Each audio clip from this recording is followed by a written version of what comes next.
오늘 우리에게 주신 하나님의 말씀 에스겔 7장 1절부터 13절까지의 말씀입니다.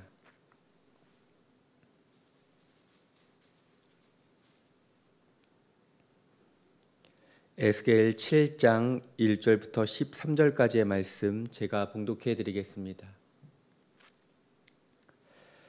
또 여호와의 말씀이 내게 임하여 이르시되 너 인자야 주 여호와께서 이스라엘 땅에 관하여 이같이 말씀하셨느니라. 끝났도다. 이 땅 사방의 일이 끝났도다. 이제는 내게 끝이 이르렀나니 내가 내 진노를 내게 나타내어 내 행위를 심판하고 내 모든 가증한 일을 보응하리라. 내가 너를 불쌍히 여기지 아니하며 긍휼히 여기지 아니하고 내 행위대로 너를 벌하여 내 가증한 일이 너희 중에 나타나게 하리니 내가 여호와인 줄을 너희가 알리라. 주 여호와께서 이같이 이르시되 재앙이로다. 비상한 재앙이로다. 볼지어다. 그것이 왔도다. 끝이 왔도다. 끝이 왔도다. 끝이 너에게 왔도다. 볼지어다. 그것이 왔도다. 이 땅 주민아 정한 재앙이 내게 임하도다. 때가 이르렀고 날이 가까웠으니 요란한 날이요 산에서 즐거이 부르는 날이 아니로다. 이제 내가 속히 분을 내게 쏟고 내 진노를 내게 이루어서 내 행위대로 너를 심판하여 내 모든 가증한 일을 내게 보응하되 내가 너를 불쌍히 여기지 아니하며 긍휼히 여기지도 아니하고 내 행위대로 너를 벌하여 너의 가증한 일이 너희 중에 나타나게 하리니 나 여호와가 때리는 이임을 내가 알리라. 볼지어다. 그날이로다. 볼지어다. 임박하도다. 정한 재앙이 이르렀으니 몽둥이가 꽃이 피며 교만이 싹이 났도다. 포악이 일어나서 죄악의 몽둥이가 되었은즉 그들도 그 무리도 그 재물도 하나도 남지 아니하며 그 중에 아름다운 것도 없어지리로다. 때가 이르렀고 날이 가까웠으니 사는 자도 기뻐하지 말고 파는 자도 근심하지 말 것은 진노가 그 모든 무리에게 임함이로다. 파는 자가 살아있다 할지라도 다시 돌아가서 그 판 것을 얻지 못하리니 이는 묵시가 그 모든 무리에게 돌아오지 아니하고 사람이 그 죄악으로 말미암아 자기의 목숨을 유지할 수 없으리라 하였음이로다. 아멘. 새벽을 깨우고 말씀과 기도의 자리로 나오신 성도님들을 주님의 이름으로 환영하고 축복합니다. 오늘 우리에게 주신 하나님의 음성을 듣고 또한 그 음성을 붙들고 간절히 기도하시는 저와 여러분 되기를 주님의 이름으로 간절히 축복합니다. 에스겔 7장에서는 심판의 메시지를 기록하고 있습니다. 2절 말씀을 제가 다시 한번 읽어드리겠습니다. 너 인자야 주 여호와께서 이스라엘 땅에 관하여 이같이 말씀하셨느니라. 끝났도다. 이 땅 사방의 일이 끝났도다. 이스라엘 땅을 향하여 끝났다고 선포하는 것으로 오늘 말씀이 시작합니다. 이스라엘은 이제 끝났다. 끝장났다. 죄가 얼마나 쌓이고 쌓였는지 하나님의 인내를 이미 초월하였습니다. 에스겔서를 통해서 만나는 하나님은 심판하시는 하나님, 공의의 하나님이십니다. 죄를 적당히 눈 감아 주시거나 타협하시는 분이 아니십니다. 그러니 이렇게 오해하면 안 된다는 것이죠. 하나님은 사랑의 하나님, 은혜의 하나님, 자비의 하나님이신데 그리고 우리가 다 죄인이고 연약한 것을 아시는데 설마 하나님이 심판하시고 징계하시겠는가? 물론 하나님은 사랑의 하나님이시죠. 이것을 부인하는 것은 아닙니다. 그러나 사랑의 하나님이기만 하신 것은 아니라는 것이죠. 사랑의 하나님이신 동시에 공의의 하나님이십니다. 성경은 하나님의 사랑과 공의를 공평하게 균형 있게 말씀하십니다. 혹여나 우리의 신앙이 한쪽으로 치우쳐 있지는 않은지 우리의 모습을 점검해 보아야 합니다. 여러분 한번 생각해 보십시오. 사랑은 큰데 공의가 없는 하나님은 어떤 하나님이실까요? 우리가 잘못하고 죄를 지어도 우리를 너무나 사랑하셔서 징계도 못하시고 벌벌 떠시는 하나님. 혹시 여러분이 믿는 하나님이 그런 하나님이십니까? 절대 그렇지 않습니다. 우리가 믿음으로 고백하는 하나님은 우리를 심판하시고 또한 징계하시는 하나님이십니다. 근데 우리가 이렇게 믿고 고백하는데 우리의 삶의 자리에서도 여전히 하나님이 그러한 하나님이신가? 우리가 하나님을 향한 두려워하는 마음, 경외하는 마음이 있는가? 우리의 모습을 돌아보아야 합니다. 우리가 잘못된 행동을 하거나 죄악된 길로 나아갈 때 내 자신도 알고 있습니다. 그 순간 우리의 마음속에 하나님을 향한 두려움이 있는가? 여러분, 하나님께서 당신의 자녀를 너무나 사랑하셔서 징계하실 수 없을까요? 전혀 아닙니다. 너무 사랑하시기 때문에 징계하시고 훈계하신다 말씀합니다. 잠언 3장 12절 말씀을 제가 읽어드리겠습니다. 대저 여호와께서 그 사랑하시는 자를 징계하시기를 마치 아비가 그 기뻐하는 아들을 징계함 같이 하시느니라. 하나님께서는 우리를 너무나 사랑하셔서 징계하십니다. 저는 2살 터울의 누나가 있습니다. 누나는 딸이 있고요. 저는 아들이 있습니다. 그래서 누나네랑 시간을 맞춰서 부모님 댁을 방문할 때가 있습니다. 그러면 할머니, 할아버지께서 이 손자, 손녀를 얼마나 사랑하시는지 눈에서 꿀이 뚝뚝 떨어집니다. 만날 때마다 너무나 예뻐하시는데 저는 지금까지 손녀를 혼내는 것을 단 한 번도 본 적이 없습니다. 제 아들은 많이 극성이거든요. 그래서 할머니가 아끼시는 장식, 화단이 남아나지가 않습니다. 그래서 평소에는 이렇게 장식품을 놓으셨다가 제가 간다고 이렇게 전화를 드리고 소식을 들으면 그 장식들 다 치우시거든요. 남아나지 않기 때문에 다 미리 치워놓으시는 그런 모습을 보게 됩니다. 근데 제가 지금까지 본 할머니, 할아버지 최고의 훈계는 무엇이냐면 이놈입니다. 이놈. 최고로 화를 내시는 모습이 이놈 하고 이제 지나가시는 거예요. 그러니까 그런 모습을 볼 때마다 뭐랄까요, 배신감은 아닌데 제가 섬뜩섬뜩 놀랍니다. 왜 그럴까요? 저는 부모님께 많이 맞고 자랐거든요. 어릴 때 많이 혼나고 사랑의 매를 많이 맞았습니다. 오해하지 마십시오. 제 부모님을 원망하는 것이 아니라 돌아보면 혼날만 했고요. 제가 맞을 짓을 많이 했습니다. 저도 보통이 아니었거든요. 그런데 그런 부모님께서 손자, 손녀에게는요, 한없이 스위트한 것이죠. 여러분들도 손자, 손녀에게 아마 다들 그러실 겁니다. 그런데 할머니, 할아버지께서 너무나 예뻐하시니까 제 아들이 버릇없이 행동할 때가 있습니다. 제가 보면 이러면 안 되는데 하는 행동들을 자주 합니다. 몰라서 하는 행동이 아니거든요. 하면 안 되는 것을 뻔히 알면서도 눈치를 슬금슬금 보면서 행동하는 겁니다. 할머니, 할아버지께서는 허허허 받아주시지만 저는 아니죠. 저는 할아버지가 아니라 아버지이기 때문입니다. 아빠 눈에는 이대로 두면 안 되겠다는 모습이 보입니다. 그럼 어떻게 할까요? 안방으로 제가 데리고 가서 문을 닫습니다. 그리고 팔을 붙잡고 이야기하죠. 방금 내가 한 행동은 하면 안 되는 굉장히 버릇없는 행동이었다. 한 번 더 그런 행동을 하면 아빠가 더 무섭게 혼낼 것이다. 이렇게 경고의 말을 합니다. 그럼 어떨까요? 아들의 눈에서 눈물이 그렁그렁거리고 금방이라도 울듯이 입이 삐죽삐죽거립니다. 그리고 끝나면 어떻게 될까요? 문을 열면 불이 나게 할머니, 할아버지에게 달려가서 저의 행동을 이르는 것이죠. 쪼르르 달려가서 할머니, 할아버지 품에 안깁니다. 여러분, 하나님은요, 아버지이십니다.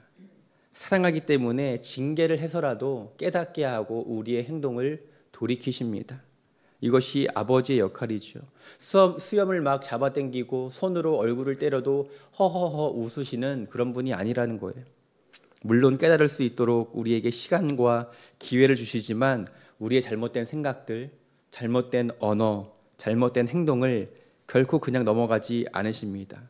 왜냐하면 우리를 사랑하시기 때문이죠. 9절에 이렇게 말씀합니다.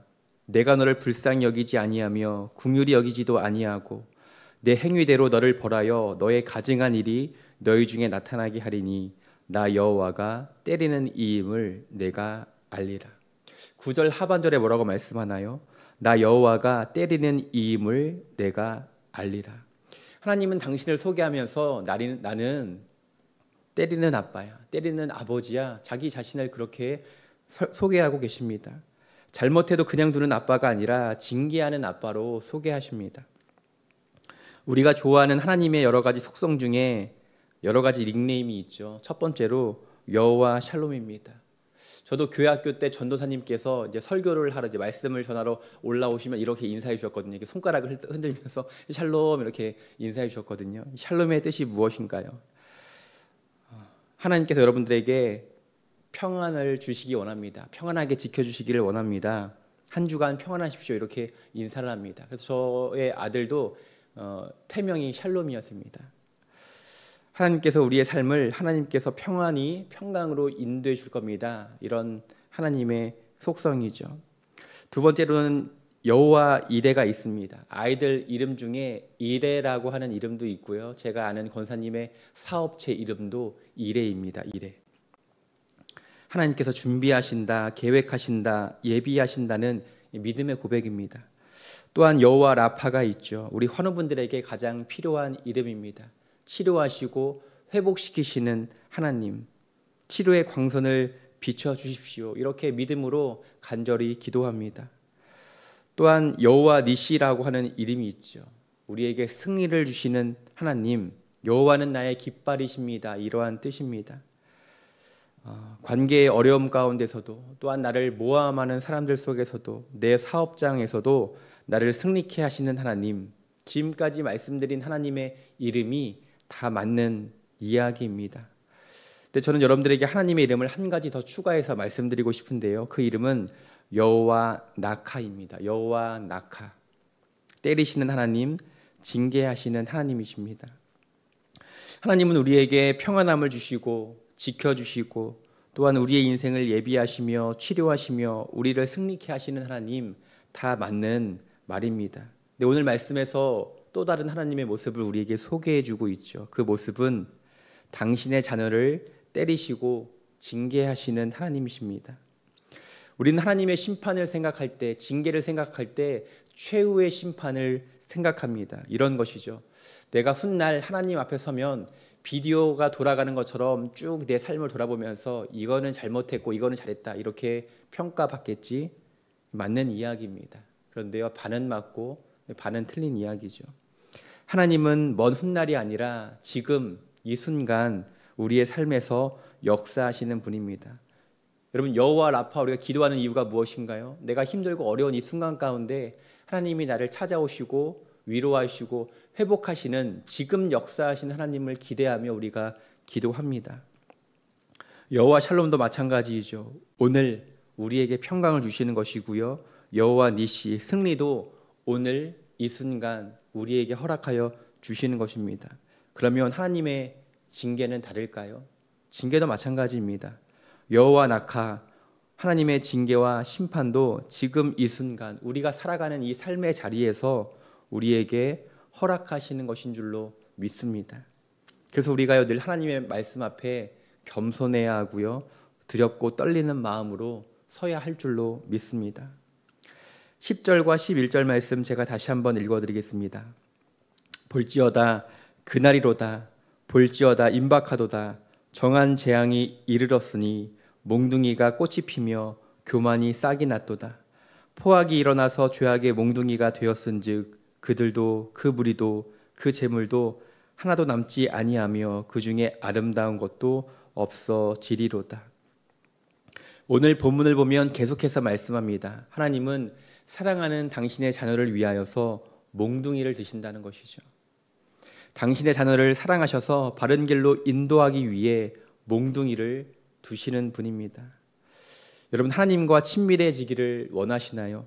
깊은 사귐으로 나아가기를 원하시나요? 그러면 하나님을 향한 두려움, 경외하는 마음을 회복해야 합니다.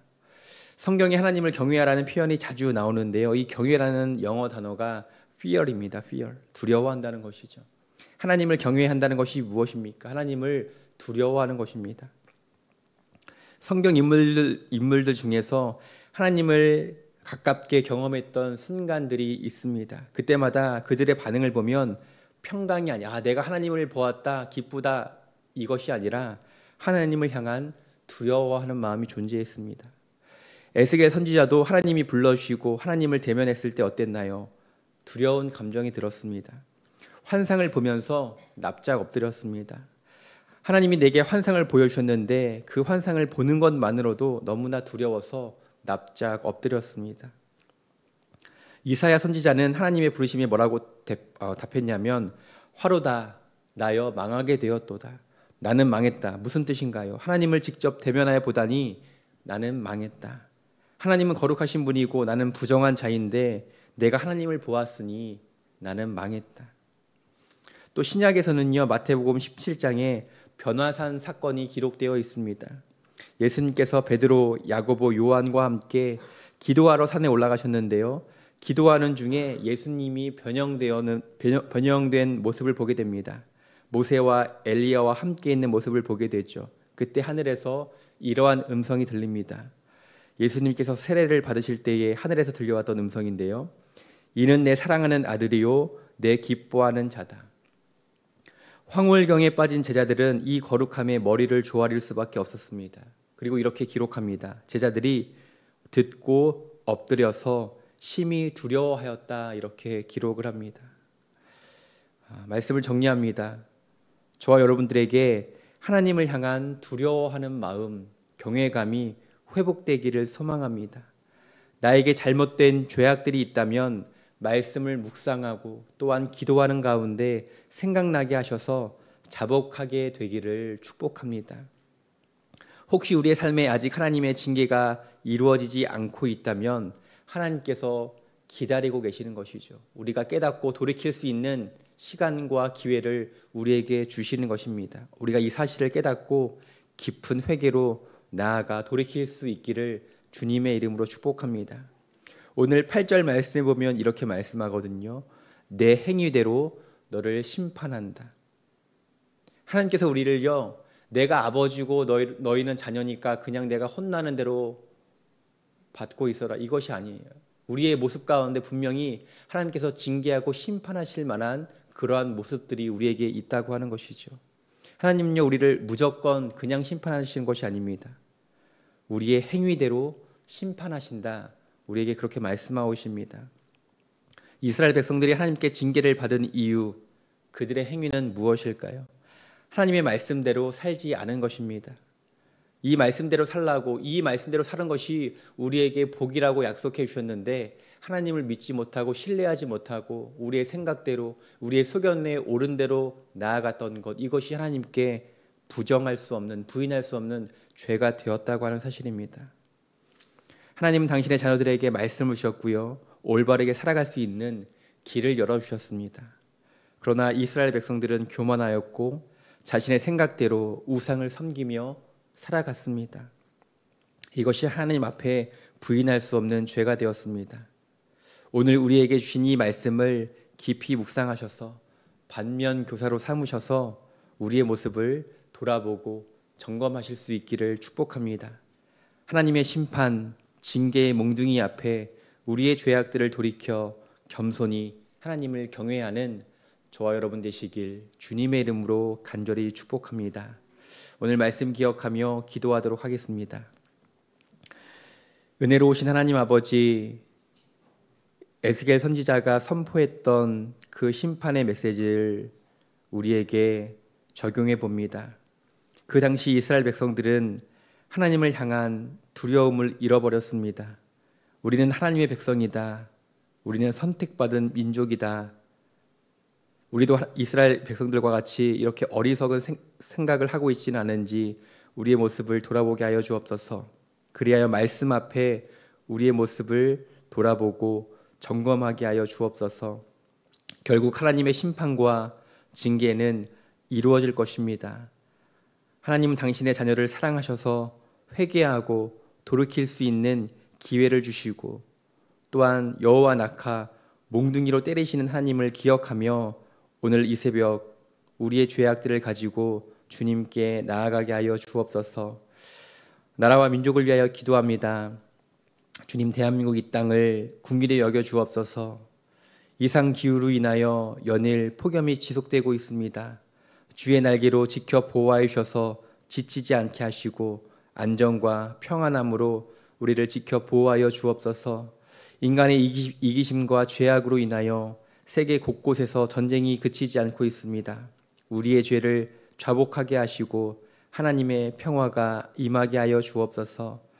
수표교 교회 여름 사역들을 위하여 기도합니다. 아랍 선교 캠프가 목요일, 금요일, 토요일, 오늘까지 진행되는데 돌아오는 그 길까지 선하게 지켜 보호하여 주옵소서. 준비하고 진행되는 모든 여름 사역을 선하게 인도하여 주셔서 하나님이 예비하신 그 은혜를 마음껏 누리며 하나 되고 연합되는 귀하고 복된 시간 되게 하여 주옵소서. 연로하신 성도님들을 위하여 기도합니다. 또한 환우분들을 위하여 기도합니다. 수술을 앞두고 있는 성도님들, 회복 중에 있는 성도님들, 육신의 또한 마음의 질병으로 인하여 고통받는 이들을 기억하여 주옵소서. 그 심령을 찾아가 위로하여 주시고 낙심치 않게 하시며 치료의 광선을 비춰주셔서 속히 회복하게 하여 주옵소서. 이 시간 귀한 예물 하나님께 올려드립니다. 가정마다 간절한 기도의 제목이 있사오니 하나님의 때와 방법으로 역사하여 주셔서 살아계신 하나님을 믿고 의지하는 복된 가정 되게 하여 주옵소서. 오늘 하루도 선하게 인도하실 주님을 기대하고 믿고 감사드리며 예수 그리스도의 이름으로 기도 올려드립니다. 아멘. 하늘에 계신 우리 아버지여, 이름이 거룩히 여김을 받으시오며 나라가 임하시오며 뜻이 하늘에서 이루어진 것 같이 땅에서도 이루어지이다. 오늘 우리에게 일용할 양식을 주시옵고 우리가 우리에게 죄 지은 자를 사하여 준 것 같이 우리 죄를 사하여 주시옵고 우리를 시험에 들게 하지 마시옵고 다만 악에서 구하시옵소서. 나라와 권세와 영광이 아버지께 영원히 있사옵나이다. 아멘.